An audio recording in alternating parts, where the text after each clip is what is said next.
வணக்கம் ஃப்ரெண்ட்ஸ், ரெகடிகா ஆசை சீரியலில் இன்னும் எபிசோடில் என்ன நடக்குதுன்னு பார்க்கலாம் வாங்க. ரொம்ப நாளைக்கு அப்புறம் முத்துவும் மீனாவும் ஸ்போக்கன் இங்கிலீஷ் கிளாஸ்க்கு வந்திருக்காங்க. அவங்க லவ்வர்ஸை சேர்த்து வைக்கிறதுக்காக நடத்தின வீர தீர செயல்களை ஸ்வேதா சொல்லியிருக்க எல்லாரும் அவங்கள பாராட்டுறாங்க. எல்லாருக்கும் ரொம்ப நன்றி. ஏதாவது உதவினா நான் உங்கள்கிட்ட தான் சப்போர்ட்டுக்கு வருவேன் அப்படின்னு முத்து சொல்ல, நான் ஹெல்ப் பண்ணுறேன், நான் வர்றேன், நான் பண்ணுறேன் அப்படின்னு எல்லாருமே ஆப்போசிட் பார்ட்டி எம்எல்ஏ மாதிரி கையை தூக்கி ஆதரவு கொடுக்குறாங்க. சரி சரி சரி, எல்லாருக்கும் ரொம்ப நன்றி. தேவைப்படும் போது கண்டிப்பாக நான் எல்லார்கிட்டையும் சொல்கிறேன் அப்படின்னு ஒரு கும்பிடு போடுற முத்து, நீ ஆரம்பிமா அப்படின்னு சொல்லிட்டு குடுகுடுன்னு பின்னாடி ஓடிடுறாரு. ஸ்வேதா கிளாஸ் ஆரம்பிக்கிறாங்க. இன்னைக்கு நாம பார்க்க போறது ஒரே இமோஷனை வெளிப்படுத்துற மாதிரியான வேற வேற வார்த்தைகள் தான் அப்படின்னு சொல்லிட்டு போர்டு பக்கம் திரும்புறாங்க. அவங்க போர்ட்ல எழுத மற்றவங்க நோட்ஸ் எடுத்துக்கிறாங்க. கோஇன்சிடென்ட்டா இன்னைக்கு நாம லவ் பத்தி தான் பேச போறோம். தமிழ்ல அன்பு, காதல், இங்கிலீஷ்ல லவ் அண்ட் அஃபெக்ஷன். இதுக்கு ரெண்டுக்கும் இருக்க வித்தியாசத்தை நீங்க இங்கிலீஷ்லயே சொல்லணும். மொத்தம்னா நீங்க தான் ஒரு லவ்வை சேவ் பண்ணிட்டு வந்திருக்கீங்க, நீங்களே சொல்லுங்கன்னு ஸ்வேதா சொல்ல, நானா ரொம்ப நாளா கிளாஸ்க்கே வராம டச் விட்டு போச்சுங்க டீச்சர் அப்படிங்கிறாரு முத்து. உடனே மீனா, ஏங்க 10 நாள் கார் ஓட்டலன்னா கார் ஓட்டுறதை மறந்துடுவீங்களான்னு கேட்குறாங்க. அது எப்படி மறப்பேன்னு முத்து கேட்க, அதே மாதிரி தான் இதுவும் சொல்லுங்கன்றாங்க. ஐயோ சாமி, டீச்சரை விட இவ ரொம்ப ஸ்ட்ரிக்டா இருக்காளே அப்படின்னு மண்டையை பிச்சுக்கிற முத்து அது அப்படின்னு யோசிச்சுட்டு இருக்காரு. மீனா சொல்றது கரெக்டு தானே, உங்களுக்கு தான் ஆல்ரெடி நிறைய இங்கிலீஷ் வேர்ட்ஸ் தெரியும், அதை கோர்த்து பேசுறதுல தான் உங்களுக்கு இஷ்யூ இருக்கு அப்படின்னு ஸ்வேதா சொல்ல, அது என்னமோ உண்மைதாங்க டீச்சர். என்ன மாதிரி டிரைவருங்கெல்லாம் வெவ்வேறு மொழிக்காரங்க பேசுறதெல்லாம் கேட்குறோம், என்ன அதை கோர்வையா பேச தெரியாது அவ்வளவுதாங்கிறாரு முத்து. உடனே பின்னாடி இருக்க முருகன் லைட்டா அவர் முதுகுல தட்டி, அதெல்லாம் பேச பேச வந்துருன்னு தைரியம் கொடுக்குறாரு. முத்தண்ணா, நீங்க இந்த 2 வார்த்தையோட மீனிங்க இங்கிலீஷ்லயே சொல்ல ட்ரை பண்ணுங்க அப்படின்னு ஸ்வேதா சொல்ல, சரிம்மா அப்படிங்கிற ஒரு affection is sharing coffee. Everyone யார்கிட்ட வேணாலும் sharing affection. I have affection for all you Mishra sir, Murugan, all people inside, all people outside, I have affection அப்படின்னு முத்து சொல்ல, ஓகே தென் லவ்னு கேட்குறாங்க ஸ்வேதா. லவ் இஸ் ஷேரிங் வாழ்க்கை, sorry life, life. I love my wife, my wife is my life அப்படின்னு முத்து சொல்லி முடிக்க எல்லாரும் சிரிச்சுக்கிட்டே கிளாப் பண்றாங்க. அப்புறம் கையை கோப்பி தேங்க்யூ தேங்க்யூன்னு சிரிக்கிறாரு. எல்லாரும் ரொம்ப நேரம் சிரிப்பு சத்தத்தோட கிளாப் பண்ணி முடிக்க, ஓகே முத்துண்ணா நீங்க நல்லா சொன்னீங்க அப்படிங்கிற ஸ்வேதா, மிஸ்ரா நீங்க எப்படி புரிஞ்சுக்கிட்டீங்கன்னு சொல்லுங்கன்னு கேட்குறாங்க. அவரு பொறுப்பா எழுத நின்று, madam ji, affection is the meaning of liking someone like friendship. Here all people my friends அப்படின்னு அவரு சொல்ல, ஓகேன்றாங்க ஸ்வேதா. அண்ட் லவ் இஸ் அப்படின்னு சொல்ல, ஸ்வேதாவை சுற்றி ஒரே தென்றல் காற்று வீசுது.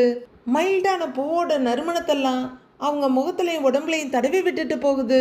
அவங்க கண்கள் முன்ன புன்னகையோட பார்த்துக்கிட்டு இருக்க மிஸ்ரா கொஞ்சம் தடுமாறி போறாரு. அவர் அப்படியே இமயமலை உச்சில நின்று உறைஞ்சு போன மாதிரி நிக்க ஸ்வேதா கண்கள்ல மின்னலோட அவரை பார்த்துட்டு இருக்காங்க. அவர் மனசுக்குள்ள ஒரு ஹிந்தி சாங் போய்கிட்டு இருக்கு. அப்போ அந்த கிளாஸ் அங்க இருக்க பீப்புள் எல்லாமே மறைஞ்சு போய் இவங்க 2 பேர் மட்டும்தான் நிக்கிற ஃபீல் வருது 2 பேருக்குமே. அப்போ முருகன் முத்துவ சொரிஞ்சி, அண்ணே என்ன மிஸ்ரா சார் இப்படி ஆயிட்டாருன்னு கேக்குறாரு. மிஸ்ரா மிஸ்ஸிங் ஆயிட்டார் போலடா அப்படிங்கிற முத்து, சார் அப்படின்னு கூப்பிட்டு பார்க்குறாரு. மிஸ்ரா சாரோட கண்ணு ஸ்வேதா முகத்திலே இருக்க, சார் அப்படின்னு அவரோட கையை சுரண்ட படக்குன்னு சுயநினைவுக்கு வந்து திரும்பி பார்க்குறாரு மிஸ்ரா. என்ன சார் அப்படியே ஸ்டன் ஆயிட்டீங்கன்னு முத்து கேட்க, அவர் பதில் சொல்ல முடியாம தடுமாறிட்டு இருக்க ஸ்வேதாவும் தன்னை சுதாரிச்சுக்கிறாங்க. மிஸ்ரா நீங்க சொல்லுங்க அப்படின்னு ஸ்வேதா கேட்க, அது வேர்ட்ஸ் வார்த்தை சப் நகி ஆயங்கா, அது எனக்கு நாட் கம்மிங் வரல அப்படின்னு மிஸ்ரா சொல்ல, அண்ணே என்னண்ணே இது 3 மொழியை மிக்ஸ் பண்ணி பேசுறாரு. ஆமாண்டா, ஏதோ டிவி சேனல்ல மாத்தின மாதிரி ஸ்டார் பிளஸ் ஸ்டார் விஜய்னு மாறி வருது அப்படிங்கிற முத்து, சார் அப்படின்னு கொஞ்சம் வேகமா கூப்பிடுறாரு. சந்திரமுகியில செந்திலையை வெறிச்சு பார்த்துக்கிட்டு இருந்த கங்காவை சுயநினைவுக்கு கொண்டு வர சரவணன் கத்துன மாதிரி இப்ப முத்து கத்துறாரு. மிஸ்ரா அவரை சுதாரிச்சுக்க ரொம்பவே சிரமப்பட்டுட்டு இருக்க, சார் என்னங்க சார் கியாங்கிறீங்க, என்னாச்சுன்னு முத்து கேட்க, அது கொஞ்சம் பதட்டமா நர்வஸா இருக்கு அப்படிங்கிறாரு. முத்து என்னடான்னு அவரை புரியாம பார்க்க, இட்ஸ் ஓகே சில டைம்ல அப்படிதான் இருக்கும். நோ இஷ்யூஸ், உட்காருங்க அப்படின்னு ஸ்வேதா சொல்ல அவர் அப்படியே பொம்மை மாதிரி மெதுவா உட்கார்ந்துடுறாரு. உட்கார்றவரு கண்கள் நிறைய காதலோட ஸ்வேதாவையே பார்த்துக்கிட்டு இருக்காரு. அடுத்ததுன்னு ஸ்வேதா ஆரம்பிக்கிறாங்க. அப்போ மொபைல் ரிங்காக ஒரு நிமிஷம் அப்படிங்கிறவங்க கால் அட்டன் பண்ணி ஹலோன்னு சொல்லிக்கிட்டே கதவை திறந்து வெளியே போறாங்க. மிஸ்ரா சாரோட பார்வை ஸ்வேதா பின்னாடியே தான் போகுது. அங்க ஸ்வேதா நின்று பேசிக்கிட்டு இருக்க தலையை கூட அசைக்காம கண்ணை கூட சிமிட்டாம மிஸ்ரா அப்படியே பார்த்துட்டு இருக்காரு. மற்றவங்கள நோட்ஸ் எடுத்துட்டு இருக்க முத்து அப்படியே நைஸா மிஸ்ராவை பாக்குறாரு. அவரோட பார்வை போன சைடு இவரும் பார்த்துட்டு அடுத்து அங்க நிக்கிற தங்கச்சியை பாக்குறாரு. அடுத்து முத்து கொஞ்ச நேரம் எழுதிட்டு திரும்பவும் மிஸ்ராவை பார்க்க மிஸ்ரா ரொம்பவே ஏக்கத்தோட வெளியே நின்று பேசிட்டு இருக்க ஸ்வேதாவையே பாக்குறாரு. அடுத்ததான் முத்து மாதிரியே முருகனும் ஒரு பார்வை பார்த்துட்டு ஐயோ நம்ம கிளாஸ்க்கு வந்த வேலையை பார்க்கலான்னு எழுத ஆரம்பிக்கிறாரு. முத்து மெதுவா தலையை நீட்டி என்ன மிஸ்ரா சார்னு கூப்பிட அவரும் கொஞ்சம் தலையை முத்து பக்கமா நீட்டுறாரு. என்னங்க சார் ஏதோ லவ்னு ஆரம்பிச்சிங்க அப்படியே ஃபுல் ஸ்டாப் வச்சுட்டீங்களேன்னு முத்து கேட்குறாரு. அது வந்து அப்படின்னு மிஸ்ரா நிறுத்த ஏங்க அவரே பதட்டமா இருக்காரு அப்படிங்கிறாங்க மீனா. அது சொல்லணும்னு நினைச்சேன் அப்படிங்கிற மிஸ்ரா மறுபடியும் ஸ்வேதா ஒரு பார்வை பார்க்குறாரு. இன்னொரு நாள் சொல்கிறேன் அப்படின்னு அவர் நிறுத்திட சரிங்க சார் அப்படின்னு அர்த்தத்தோடு சிரிக்கிற முத்து. ஆனால் நீங்கள் ஏதோ பொடி வச்சு பேசுகிறீங்க அப்படின்னு முத்து சொல்ல முத்துஜி எனக்கு ஒரு டவுட்டுங்கிறாரு அவரு. என்ன சார் சொல்லுங்க அப்படின்னு முத்துவும் ஆர்வமாக கேட்க இங்கே ரெஜிஸ்டர் மேரேஜ் பண்ண என்ன ப்ரொசீஜர்னு அவர் கேட்குறாரு. முத்து ஆன்னு பார்க்க என்னென்ன டாக்குமெண்ட் எல்லாம் வேணும்னு கேட்குறாரு அவரு. என்ன சார் ஏதாவது விசேஷமா அப்படின்னு முத்து சிரிப்போடு கேட்க இல்லை தெரிஞ்சுக்கலான்னு தான் கேட்குறேன் அப்படின்னு மிஸ்ரா சொல்ல ஓகேன்னு தலையாட்டிட்டு பார்த்துட்டு இருக்காரு முத்து. மீனாவும் எட்டி பார்க்குறாங்க. உங்கள் பிரதர் இன் லாவுக்கு நீங்கள் ரெஜிஸ்டர் மேரேஜ் தானே பண்ணி வைக்க போகிறீங்க அப்படின்னு மிஸ்ரா கேட்க ஆமாங்க சார் விசாரித்தோம். ஆதார் கார்டு 3 ஃபோட்டோ அப்புறம் சாட்சி கையெழுத்துக்கு 2 பேர் அப்புறம் 21 நாளைக்கு முன்னாடியே அங்கே போய் சொல்லி வைக்கணும் இதெல்லாம் இருக்குங்க சார் அப்படின்னு முத்து சொல்ல மிஸ்ரா கொஞ்சம் யோசிச்சுட்டு ரொம்ப தேங்க்ஸ் முத்துஜி அப்படின்னு தயக்கத்தோடு சொல்கிறாரு. மிஸ்ரா சார் நீங்கள் ஏன் இதெல்லாம் கேட்குறீங்கன்னு எனக்கு தெரியுது அப்படின்னு முத்து சொல்ல உடனே பதட்டமாகி என்ன தெரியுதோ அப்படிங்கிறாரு மிஸ்ரா. அதான் என் மச்சான் சத்யா கல்யாணத்துக்கு தானேங்க சார் அதெல்லாம் நான் பார்த்துக்கிறேன் அப்படின்னு முத்து உடனே பிளேட்டை மாற்ற இது அதுக்காக கேட்கல அப்படின்னு அவர் தடுமாறு. அப்போ உங்களுக்கு லவ் கிவ்னு ஏதாவது இருக்காங்க சார்னு முத்து கேட்குறாரு. அது அப்படின்னு ஆரம்பிக்கிறவர் நான் தெரிஞ்சுக்க தான் கேட்டேன் அப்படின்னு டக்குன்னு பேக் அடிச்சிட மீனாவும் பார்த்து சிரிப்போட இருக்காங்க. ஓகே கத்திரிக்காய் முத்துனா கடத்தெருவுக்கு வரப்போகுது. இப்போ மிஸ்ரா சார் எப்படி வேணாலும் மழுப்பலாம் ஆனால் சீக்கிரமே சொல்லிடுவாருன்ற ஒரு பார்வையோட முத்து எழுத ஆரம்பிக்கிறாரு. மீனா இவரையே பார்த்துக்கிட்டு இருக்க இவர் மீனா பக்கமாக கொஞ்சம் தலையை சாச்சு மீனா இவர் ரெஜிஸ்டர் மேரேஜுக்கு ரூட்டு போடுறாரு யாரையோ பார்த்துட்டாருன்னு நினைக்கிறேன் அப்படிங்கிறாரு முத்து. நல்லது நடந்தா சந்தோஷம் தானேங்க அப்படின்னு மீனா சொல்ல நமக்கும் அதே தான் தோணுது. ஸ்வேதா இன்னமும் கதவுகிட்ட நின்று பேசிக்கிட்டு இருக்க மிஸ்ராவோட பார்வை அங்கேயே போயிருது. மறுபடியும் ஒரு சின்ன கவலையும் சின்ன சிரிப்புமா அவங்களையே பார்த்துட்டு இருக்காரு மிஸ்ரா. உண்மையிலேயே மிஸ்ராவோட அந்த ஏக்கத்தையும் கியூட்னஸையும் பார்க்க நமக்கே ரொம்ப அழகாவும் பரிதாபமாகவும் இருக்கு. மூர்த்தியும் சிந்தாமணியும் ஒரு வீட்டில் இருக்க ஒரு போலீஸ் ஆஃபீஸர் வர்றாரு. வெளியே கொஞ்சம் அல்லக்கைங்க நிற்கிறாங்க. ஹலோ சார் வாங்க அப்படின்னு மூர்த்தி அவருக்கு ஷேக் ஹேண்ட் கொடுத்து உட்காருங்க சார்ன்றாரு. என்ன சார் நீங்க இந்த விஷயத்தை எங்கிட்ட சொல்லி இருந்தீங்கன்னா பிசி 2 பேரை மஃப்டியில் ஹாஸ்பிட்டலுக்கு உங்களுக்கு முன்னாடி அனுப்பி வச்சிருப்பேன்ல அப்படின்னு அவர் கேட்க அங்கே ஆல்ரெடி என் ஃப்ரெண்டோட ஆளுங்களே இருந்தாங்க. எப்படியோ பிளான் பண்ணி தூக்கிட்டாங்க. என் பொண்ணு திருப்பதியில் இருக்கிறது இங்கே யாருக்கு தெரிய போகுதுன்னு நினச்சேன். அங்கே தான் நான் தப்பு பண்ணிட்டேன் அப்படிங்கிறாரு மூர்த்தி. இந்த வேலையை யார் பார்த்துருப்பாங்கன்னு எனக்கு தெரியுங்க சார்.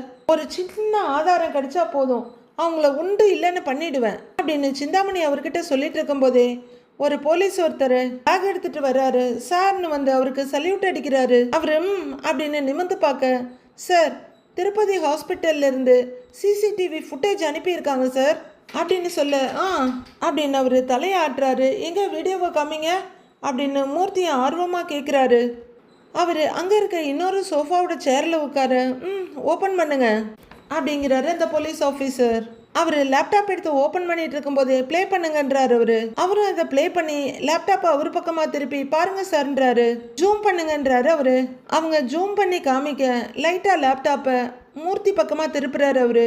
மூர்த்தியும் சிந்தாமணியும் தலையை நீட்டி பாக்குறாங்க. அங்க வீல் சேர் எடுத்துக்கிட்டு முத்து வர, கூடவே டாக்டர் கேட்டப்ல மீனாவும் முத்துவோட ரைட் சைட்ல சத்யாவும் வர்றாங்க. அடுத்ததா ரூம் வாசப்படியில நிக்கிற அடியாளுங்கள்ட்ட பேசிட்டு உள்ளர போறாங்க 3 பேரும். இது மீனா தானேன்னு கேக்குறாரு மூர்த்தி. அவங்க பாத்துட்டு இருக்கும் போதே அடுத்து சத்யா வெளியே வர்றாரு. முத்து ரேகாவை வீல் சேர்ல உட்கார வச்சு தள்ளிக்கிட்டு வர்றாரு. கூடவே மீனாவும் வர்றாங்க. அடுத்து சத்யா போய் கதவு சாத்துறாரு. என்ன என்ன இது அப்படின்னு மூர்த்தி சிந்தாமணியை பார்த்து சொல்ல, அவங்க சோன்னு நெத்தியில அடிச்சுக்கிறாங்க. அவங்க வீல் சேர்ல வச்சு வெளியே தள்ளிட்டு வர்றத பாக்குற சிந்தாமணி, ச்சே நான் நினைச்சது நடந்துருச்சு பாத்தீங்களா, அவங்க 3 பேரும் சேர்ந்துதான் என் பொண்ணை கடத்தி இருக்காங்க அப்படின்னு சிந்தாமணி சொல்ல, உங்களுக்கு ஆள் யாருன்னு தெரியுதான்னு போலீஸ் ஆபீசர் கேக்குறாரு. 3 பேருமே மாஸ்க் போட்டிருக்காங்களேங்கிறாரு அவரு. அவங்க தான் முத்து, மீனா, சத்யாங்கிறது சந்தேகமே இல்லாம தெரியுது. அவங்க 3 பேரும் தான்றாங்க சிந்தாமணி. இது போதுமே, இதை வச்சு அவங்க மேல ஆக்ஷன் எடுக்கலாம் அப்படின்னு அந்த போலீஸ் ஆபீசர் சொல்ல, சார் முதல்ல அதை செய்யுங்க சார் அப்படின்னு மூர்த்தி அவசரப்படுறாரு. ஓகேங்க மேடம், இப்பவே அவங்க மேல கிட்னாப்பிங் கேஸ் ஃபைல் பண்ணி அவங்க 3 பேரையும் அரெஸ்ட் பண்ணிடுறேன் அப்படின்னு போலீஸ் ஆபீசர் சொல்ல, சார் எங்க பொண்ணு எங்க கிட்ட வந்து ஆகணும் அப்படின்னு மூர்த்தி சொல்ல, சார் விசாரிக்கிற வேண்டிய விதத்துல விசாரிச்சா உண்மை தானா வெளியே வருங்கிறாரு போலீஸ் ஆபீசர். இல்லைங்க சார், அவசரப்படாதீங்க, இப்ப எதுவும் கேஸ் எல்லாம் ஃபைல் பண்ண வேண்டான்றாங்க சிந்தாமணி. ஏங்க மேடம்னு அவர் கேட்க, இல்ல இவங்க 2 பேரையும் அரெஸ்ட் பண்றதுனால என்ன ஆக போகுது அப்படிங்கிறாங்க சிந்தாமணி. அவங்க வெளியில வர முடியாத அளவுக்கு பண்ணிடலாங்க மேடம் அப்படின்னு போலீஸ் ஆபீசர் சொல்றாரு. அவங்க இப்போ உள்ள போயிட்டாங்கன்னா ரேகா எங்க இருக்கான்னு அவங்க சொல்லவே மாட்டாங்க. அப்புறம் அதை கண்டுபிடிக்கிறது ரொம்ப கஷ்டமாயிடும். அதுக்குள்ள சத்யாவும் ரேகாவும் எங்கேயாவது வெளியூர் போயிட்டு யாருக்கும் தெரியாம கல்யாணம் கூட பண்ணிடுவாங்க அப்படின்னு சிந்தாமணி சொல்ல, ஏய் அப்படின்னு அதிர்ந்து போய் பாக்குறாரு மூர்த்தி. சார் அந்த முத்துவை மட்டும் சும்மா விடக்கூடாதுங்க சார், அவனை மட்டுமாவது அரெஸ்ட் பண்ணுங்க சார், அப்பதான் மீனா பயந்து போய் உண்மையை சொல்லுவா அப்படிங்கிறாரு மூர்த்தி. ஆமாங்க சார், கரெக்டு தான். அந்த மீனாவுக்கு அவ புருஷன் மேல பாசம் அதிகம். அதுக்கப்புறம் தம்பியா அவ புருஷனான்னு அவளே முடிவு பண்ணிக்கிட்டோம். முத்துவை அரெஸ்ட் பண்ணுங்க நீங்கன்னு சிந்தாமணியும் சொல்றாங்க.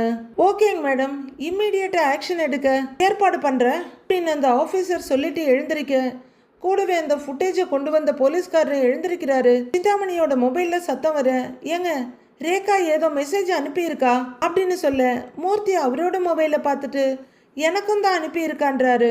2 போன அந்த போலீஸ் ஆஃபீஸரும் அந்த ஃபுட்டேஜ் போலீஸ்காரரும் திரும்பி வந்து நிற்கிறாங்க. இவங்க அந்த வீடியோவை ப்ளே பண்ணுறாங்க.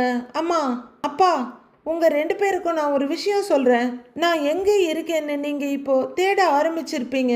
அப்படி தேட வேணான்னு சொல்கிறதுக்காக தான் இந்த வீடியோவை நான் உங்களுக்கு அனுப்பியிருக்கேன் அப்படின்னு ரேகா பேசுறத பார்த்துட்டு இன்ஸ்பெக்டர் இவங்க 2 பேரையும் பார்க்க சிந்தாமணி ஐயோன்னு திடுக்குன்னு பார்க்குறாங்க. என்னை யாரும் கிட்னாப்பும் பண்ணலை, என்னை யாரும் டார்ச்சரும் பண்ணலை. இப்போ எடுத்திருக்கிற டெசிஷன் எல்லாமே நானே எடுத்தது. இதுக்கு எனக்கு எல்லா ரைட்ஸுமே இருக்கு. Now I am 23. சத்யாவை ட்ரூவா லவ் பண்றேன். ஆனா நீங்க 2 பேரும் என்னோட லவ்வை அக்செப்ட் பண்ணாம ஹவுஸ் அரெஸ்ட் பண்ணி வச்சிருந்தீங்க. அதனால நான் வீட்டை விட்டு வெளியே வந்துட்டேன் அப்படின்னு ரேகா பேசிட்டு இருக்கத மூர்த்தியும் இந்த பக்கம் சிந்தாமணியும் அவங்க மொபைல்ல பார்த்துட்டு இருக்க. மூர்த்தி பக்கத்துல நின்று இன்ஸ்பெக்டர் அதை பார்த்துக்கிட்டு இருக்காரு. ஐயோன்னு 2 பேரும் தவிப்பா ஒருத்தர் பார்த்துட்டு இருக்க. 2 பேரும் இன்ஸ்பெக்டர் மாறி மாறி பார்க்குறாரு. இது முழுக்க முழுக்க என்னோட முடிவு. இதுக்கு முத்துவோ மீனாவோ யாருமே ரீசன் கிடையாது. நீங்க அவங்க மேல என்ன கேஸ் கொடுத்தாலும் அவங்கள பனிஷ் பண்ணவே முடியாது. அதையும் மீறி நீங்க அவங்கள ஏதாவது அரெஸ்ட் பண்ண பிளான் பண்ணீங்கன்னா நானே நேர்ல வந்து கோர்ட்ல எல்லா விஷயத்தையும் சொல்லுவேன் அப்படின்னு ரேகா அங்க வாக்குமூலம் கொடுத்துக்கிட்டு இருக்க. சிந்தாமணி பதறி போய் பாக்குறாங்க. மூர்த்தி அதை விட பதட்டமா நிக்கிறாரு. என்ன சிந்தாமணி இதுன்னு பரிதாபமா அவர் ஒய்ஃபை பாக்குறாரு. நானும் சத்யாவும் சீக்கிரமா மேரேஜ் பண்ணிக்க போறோம். உங்க மேரேஜ் முடிஞ்சதுக்கு அப்புறமா நான் உங்களை வந்து பாக்குறேன் அப்படின்னு ஒரு இன்ஃபர்மேஷனை கொடுத்துட்டு அது வரைக்கும் நீங்க என்ன தேட வேண்டாம் அப்படின்னு அந்த ஸ்பீச்சை முடிச்சிருக்காங்க ரேகா. சிந்தாமணி வெறுப்பும் ஆத்தாமையுமா மொபைலையும் கையையும் உதறிக்கிறாங்க. மூர்த்தியும் என்ன பண்றதுன்னு தெரியாம அப்படியே உறைஞ்சு போய் நிக்கிறாரு. சார், இப்போ இந்த விஷயம் ரொம்ப காம்ப்ளிகேட் ஆயிடுச்சு. இப்போ நாம கேஸ் ஃபைல் பண்ணி உங்கள் பொண்ணு இதையே கோர்ட்டில் வந்து சொன்னாங்கன்னா கேஸ் நிற்காது அப்படிங்கிற இன்ஸ்பெக்டர் மூர்த்தியையும் சிந்தாமணியையும் மாறி மாறி பார்க்குறாரு. 2 பேரும் வெறுப்பும் டென்ஷனுமா அங்கே பார்த்துட்டு இருக்காங்க. அவங்க சொன்ன மாதிரி அவங்க மேஜர், அவங்க யாரை கல்யாணம் பண்ணிக்கணும்னு முடிவெடுக்கிற ரைட்ஸ் அவங்களுக்கு இருக்கு. இதுக்கு மேலே ஒன்றும் பண்ண முடியாதுங்க சார். இனிமே அவங்களா வந்தாதான் உண்டு அப்படின்னு இன்ஸ்பெக்டர் சொல்ல மூர்த்தி டென்ஷனா நிக்கிற சிந்தாமணியை பாக்குறாரு. பாத்தியா சிந்தாமணி, நம்ம பொண்ணு எவ்வளவு தைரியமா பேசி இருக்கான்னு அப்படின்னு மூர்த்தி சொல்ல, இது அவ பேசலங்க, அந்த முத்து பேச வைக்கிறான். நம்ம பொண்ணை நமக்கு எதிராவே திருப்பி விட்டுருக்கான் அப்படின்றாங்க சிந்தாமணி.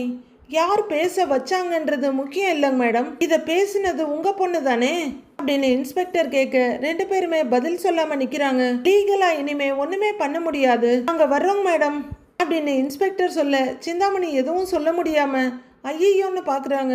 சார் நாங்க வர்றோங்க சார், கிளம்புறோங்க சார் அப்படின்னு இன்ஸ்பெக்டரும் இன்னொருத்தரும் கிளம்புறாங்க. அவங்க போனதும் மூர்த்தி வேகமா சிந்தாமணி கிட்ட வந்து, சிந்தாமணி நாம நினைச்சதை விட அந்த ஃபேமிலி ரொம்ப டேஞ்சரஸ், இப்ப என்ன பண்றது அப்படின்னு கேக்குறாரு. சட்டப்படி அவங்கள ஒன்றும் பண்ண முடியாம இருக்கலாம், ஆனா சத்தம் இல்லாம நாம பண்ண வேண்டிய வேலையை பண்ணணும் அப்படிங்கிறாங்க சிந்தாமணி. இதுக்கு மேல என்ன பண்ண முடியும், அவளே நாளைக்கு கோர்ட்டுக்கு வந்து நமக்கு எதிராக சாட்சி சொல்லுவேன்னு சொல்றாளே அப்படிங்கிறாரு மூர்த்தி.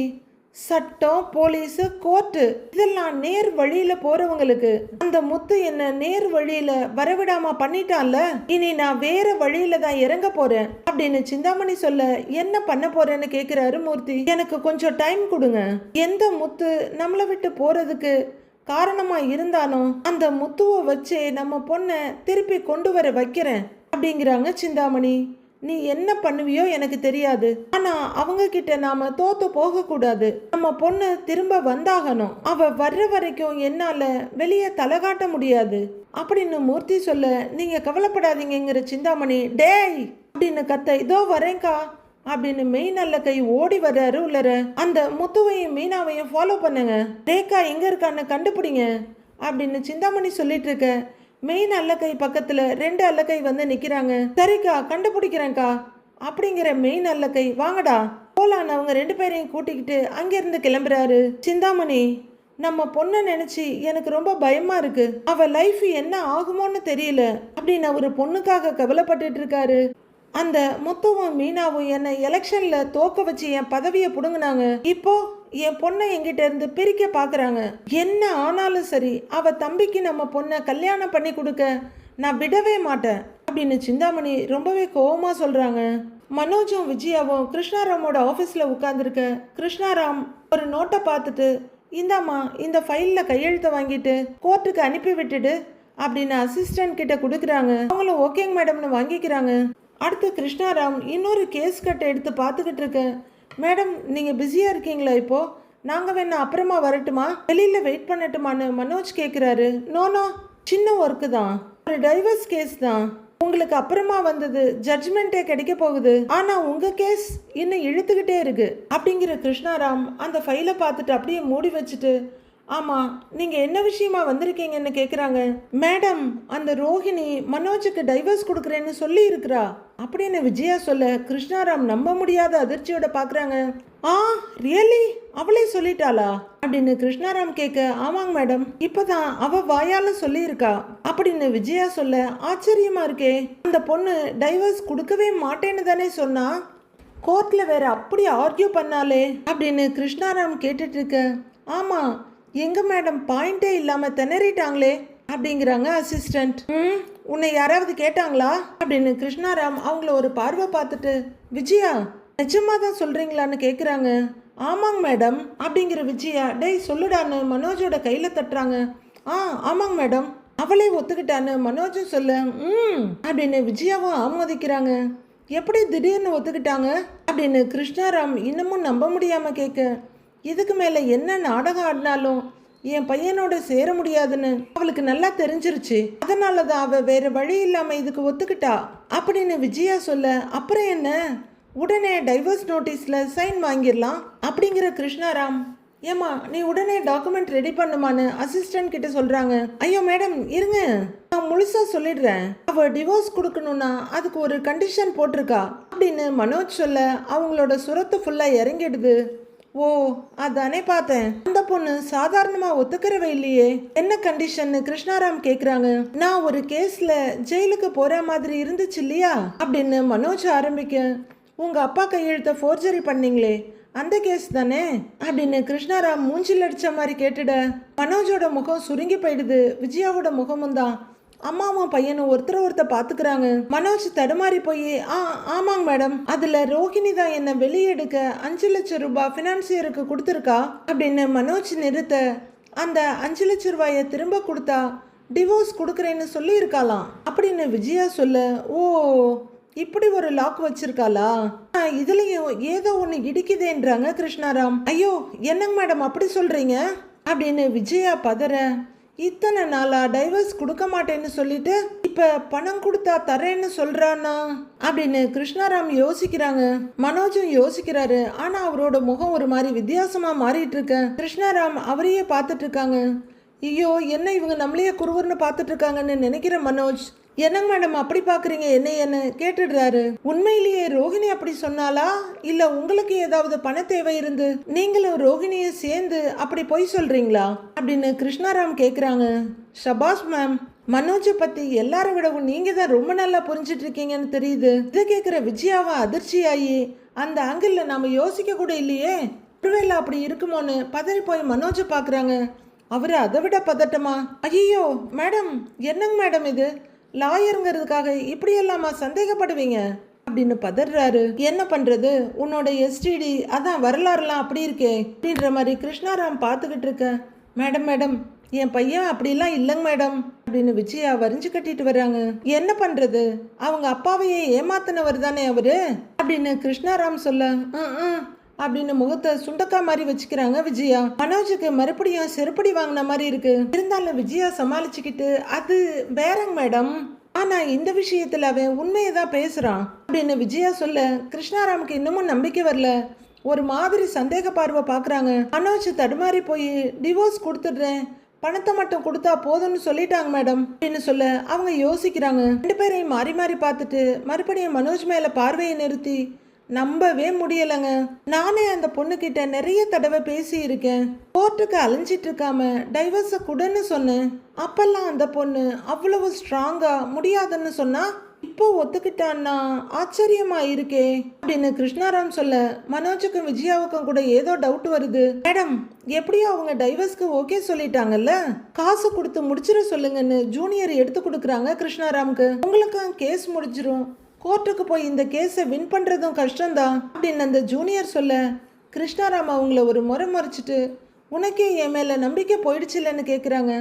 ஐயோ அப்படி இல்லைங்க மேடம், கேஸ் முடியணும்ல அதனால தாங்கிறாங்க அவங்க அப்படின்னு திரும்புகிற கிருஷ்ணாராம்.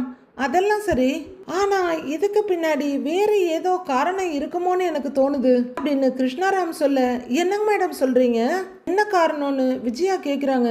விஜயா மனோஜ் ஜெயிலுக்கு போக இருந்தப்போ அவளே தேடி வந்து பணத்தை கொடுத்து மனோஜை காப்பாத்தி இருக்கிறா அப்படின்னு சொல்ல, ஆமான்னு தலையாடுறாங்க விஜயா. அப்போ அது வரைக்கும் மனோஜ் கூட சேரணுங்கிற ஐடியாவில் இருந்தவ ஏன் இப்ப திடீர்னு அப்படியே மாறிட்டா, எனக்கு அதுதான் ஒரே குழப்பமா இருக்கு, ஏதாவது ரீசன் இருக்கும் அப்படின்னு கிருஷ்ணாராம் சொல்ல, எது எப்படி போனா என்ன, நம்ம வேலை முடிஞ்சா சரின்னு நினைக்கிற விஜயா, அது என்னவோ இருந்துட்டு போகட்டும் மேடம், அவகிட்ட இருந்து என் பையனுக்கு விடுதலை கிடைச்சா அதுவே எனக்கு போதும். இப்ப பணத்தை கொடுத்தா அவ டைவர்ஸ் தரேங்கிறா, ஆனா அவளை முழுசா நம்ப முடியாது அப்படின்னு விஜயா சொல்ல, அதை தானே நானும் சொன்னேங்கிறாங்க கிருஷ்ணாராம். ஆஹா அது இல்லைங்க மேடம், பணத்தை வாங்கிக்கிட்டு டைவர்ஸ் பேப்பர்ல சைன் போட மாட்டேன்னு சொன்னா என்ன பண்றது அப்படின்னு விஜயா கேட்க, கரெக்டு தான், அதுவும் யோசிக்க வேண்டிய விஷயம்தான் அப்படின்றாங்க கிருஷ்ணாராம். மேடம் எனக்கு என்னவோ அவ உண்மையை சொல்ற மாதிரி தான் தெரியுதுங்கிறாரு மனோஜ். ஏய் நீ சும்மா இருடா, அப்படிலாம் அவளை நம்ப முடியாது அப்படிங்கிற விஜயா. மேடம் நீங்க ஒரு தடவை அவகிட்ட பேசி பாருங்களேன் அப்படின்னு விஜயா கெஞ்ச, சரி நானே கன்ஃபார்ம் பண்ணிக்கிறேன் அப்படிங்கிற கிருஷ்ணாராம் கொஞ்சம் முன்னாடி பார்த்துக்கிட்டு இருந்த கேஸ் கட்டை எடுத்து அந்த ஜூனியர் பொண்ணுக்கிட்ட கொடுத்து, இதை கோர்ட்டுக்கு கொடுத்து விட்டுருமான்னு சொல்கிறாங்க. சரிங்க மேடம், நான் அதையும் வாங்கிட்டு அந்த பொண்ணு அங்கேயே நிற்கிறாங்க. அடுத்து அவங்க ஃபோன் எடுக்க அந்த பொண்ணு கிளம்பிடுறாங்க. கிட்டத்தட்ட 3 வருஷமா அதே சைஸில் இருக்க கிரிஷ் ஸ்கூலுக்கு கிளம்பிட்டு இருக்காரு. ஒருவேளை 3 வருஷமா அதே ஸ்டாண்டர்ட் தான் படிக்கிறாரோ என்னமோ தெரியல. ரோஹிணி அவருக்கு ஷர்ட் பட்டன் போட்டு விட்டுட்டு இருக்காங்க. அப்போ உள்ளர இருந்த அவங்க அம்மா லஞ்ச் பேக் எடுத்துட்டு வந்துட்டு, கல்யாணி, நீ இன்னைக்கு வீட்டில் இருக்கியா வெளியே போறியான்னு கேட்குறாங்க. இல்லைம்மா, பார்லர் வரையில போக வேண்டிய வேலை இருக்கு அப்படின்னு கல்யாணி சொல்ல, அப்போ மத்தியானம் சாப்பிட வரியான்னு அவங்க அம்மா கேட்குறாங்க. தெரியல, நான் உனக்கு கால் பண்ணுறேன் அப்படின்னு கல்யாணி சொல்லிட்டு கிறிஷோட தலையை சீவி விடுறாங்க. அப்போ அவங்க ஃபோன் ரிங்காக, ஃபோன் அடிக்குது, யாருன்னு பாருங்கிறாங்க அவங்க அம்மா. அடிக்கட்டுமா, வேன் வந்துடும், முதல்ல இவனை கொஞ்சம் சீக்கிரமா அனுப்பணும். ஆமா, இவன் சாப்பிட்டானான்னு கல்யாணி கேட்க, சாப்பிட்டான்டி அப்படின்றாங்க அவங்க அம்மா. ஒரு கையில் பைய மாட்டி விட்டுட்டு அந்த கையை காமின்றாங்க ரோகிணி. மறுபடியும் ஃபோன் ரிங்காக, திரும்பவும் ஃபோன் பண்ணுறாங்க. யாருன்னு பாருன்றாங்க அவங்க அம்மா. அப்போ விஷயம் தெரிஞ்சதுமே விஜயா மகனை கூட்டிக்கிட்டு விடிஞ்சதும் விடியாதுமா லாயர் முன்னாடி வந்து உட்கார்ந்துருக்காங்க போல. ரோஹிணி அந்த ஃபோன் கால் எடுத்து பார்த்துட்டு முகம் சுருங்க நின்றுட்டு இருக்காங்க. யாரு அப்படின்னு அவங்க அம்மா கேட்டுக்கிட்டு வர, மனோஜோட லாயர் தாங்கிறாங்க ரோஹிணி. சரி, அப்ப நீ பேசு, கிருஷ்ணன் நான் கொண்டு போய் விட்டுட்டு வரேன் அப்படிங்கிற அவங்க அம்மா வாடான்னு கூட்டிட்டு போறாங்க.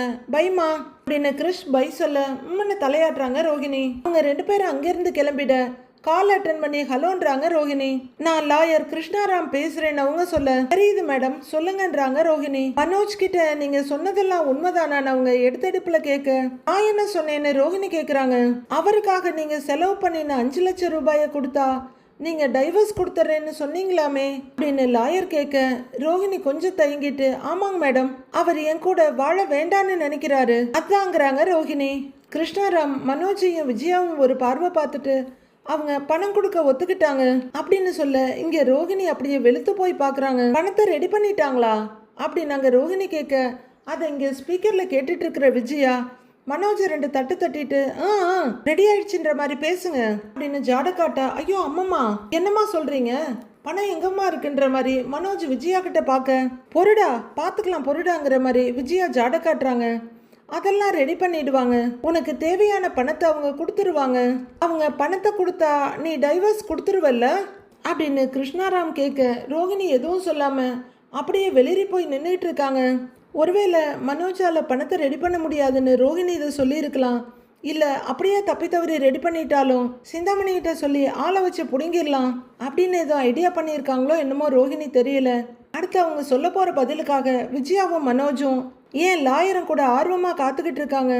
நாளைய ப்ரோமோவில் மீனாவோட அம்மா மீனாவுக்கு கால் பண்ணி, ஏய் 2 பேரு நம்ம வீட்டையே பார்த்துக்கிட்டு இருக்காங்கடி அப்படின்னு சொல்ல, மீனா என்னம்மா சொல்ற அப்படின்னு கேட்குறாங்க. சத்யா வேற வீட்டில் இல்லை, இப்போ நான் வேற தனியாக இருக்கிறேன், எனக்கு ரொம்ப பயமா இருக்குடின்றாங்க அவங்க அம்மா. பயப்படாதம்மா, இது சிந்தாமணி வேலையாக தான் இருக்கும், தைரியமாயிரு அப்படின்னு மீனா சொல்ல, கலக்கத்தோட அந்த காலை கட் பண்ணுறாங்க மீனாவோட அம்மா. மீனா நேராக பார்வதி வீட்டுக்கு வந்து, பார்வதி ஆண்டி, அம்மா வீட்டை யாரோ 2 பேர் சுத்தி சுத்தி பார்த்துக்கிட்டே இருக்காங்களாம். அம்மா வெளியே வந்தா அவங்கள பின்னாடியே ஃபாலோ பண்ணிட்டு இருக்காங்களாம். பிரச்சனையெல்லாம் முடிகிற வரையிலும் எங்க அம்மாவை உங்க வீட்டுல தங்க வைக்க முடியுமான்னு கேட்க தான் வந்தேன் அப்படின்னு மீனா பார்வதி கிட்ட கேட்க, அவங்க முகம் வெளிரி போய் மீனாவை பார்த்துக்கிட்டு இருக்காங்க. ரோஹிணி என்ன சொல்ல போறாங்கன்னு நிறைய பேர் காத்துக்கிட்டு இருக்க மாதிரி பார்வதி என்ன சொல்ல போறாங்கன்னு மீனாவும் காத்துக்கிட்டு இருக்காங்க. அடுத்து என்ன நடக்க போகுதுன்னு வர எபிசோட்ல பார்க்கலாம் ஃப்ரெண்ட்ஸ்.